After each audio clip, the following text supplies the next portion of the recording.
Hi there guys, I'm Danny, and welcome to this episode of All Monsters Go to Space. Today I'm bringing you a little video about the Buggane from the Isle of Man. There are some variations of its descriptions. Some say it's mole-like, or at least it digs tunnels. Others say it is a giant, like a Scandinavian troll, or a huge ogre or some kind of water spirit. But in most of its variations, it's covered in coarse, dark hair, with tusks, claws, and a large red mouth. It's also said by some to be a shapeshifter, but in all forms they are intelligent and can speak, and on occasion they do actually communicate with people. They tend to live in old ruins deep within forests, in caves or behind waterfalls. The Buggane near Husti lived in a cave by the sea. Something very relatable is that most Bugganes hold themselves up and will stay there unless disturbed. As shapeshifters, they primarily took the form of a horse or a cow, and if they took the form of a human being, they were still pretty noticeable, as the being would have long teeth and nails. There is one tale involving a Buggane and an Irish deity, the giant Fionn Mac Cumhaill, who went over to the Isle of Man and resided near Cregnish.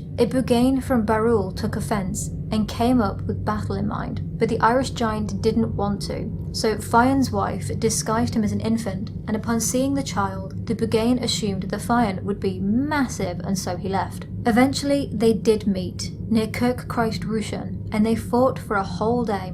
Now Fionn walked over the water, and Bugganes can't actually do this, they cannot travel over water, so he threw his tooth in anger. It hit Fionn on the back of his head, and fell into the water and became an island called Chicken Rock, which Fionn then cursed. Another story is that of the Buggane of St. Trinian's. One of the creatures found themselves on a boat heading out for Ireland. He wanted to turn it around and so created a storm, but the captain prayed to St. Trinian and promised he would build a chapel. The saint aided them and they landed at Peel Harbour. The Buggane cursed them, saying St. Trinian should never have a whole church in Ellen Vanine. And it seems he was right. A chapel was built, but each time the roof was torn off. On the third attempt, a tailor volunteered to stay at the church all night. He even took on a bet that he could sew a pair of breeches whilst he waited. The monks were under the impression that if the creature was thwarted, the chapel would be left alone. So the tailor settled himself in and sewed. Now after a long time he grew nervous. The wind had picked up and the chapel was beginning to creak. The Buggane then either came through the window or the floor, it differs in varying stories. In his haste, the tailor managed to finish his last few stitches by elongating them, and then jumped out of the window,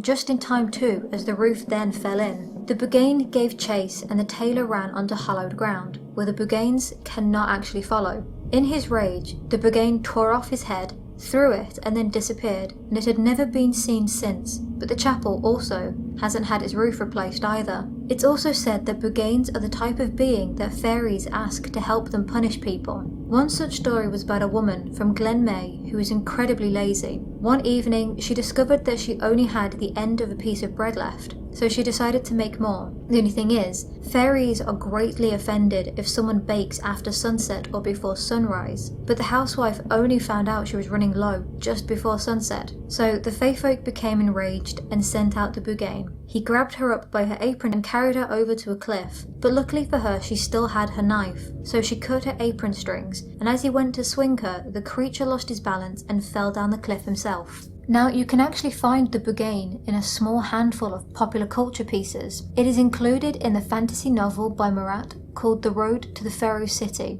then also in the 7th book of The Lost Apprentice, Rise of the Huntress. And the BBC once included a story about the Buggane in the 6th season of Jack Norrie, which was a children's TV show from like 1969, but there were actually many years of this show before and after. And for those who can drink alcohol, there is a light bitter called Bushy's Buggane, and is from the Mount Murray Brewing Company that's actually on the Isle of Man. So I wonder if anyone else out there has actually heard of these creatures, because they seem to be fairly little known. So as always, thank you for watching this video, I hope you enjoyed it. If you did, leave a like, subscribe, and hit that notification bell. I'll see you in the comments section, on Twitter, and in my next video. Bye!